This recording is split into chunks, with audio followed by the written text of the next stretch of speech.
Today we're making homemade yellow Thai curry in 90 seconds or less. Fresh red onion, bell pepper, and garlic. Peel and dice the vegetables thoroughly. Dice or cube the chicken. Preheat a wok or a large saucepan with olive oil in it. Add vegetables and cook until onions are translucent. Add chicken stock, a whole can of coconut milk, and bay leaves. Simmer and remove the bay leaves. Add pre-prepared curry cookie, which you can find the recipe link for in the description. Break up the cookie and mix thoroughly.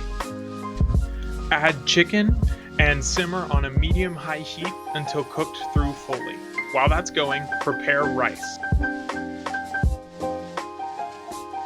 My family was visiting, so I prepared about 4 servings of rice. Plate your rice in bowl of choice. Add a healthy serving size of the curry over the rice.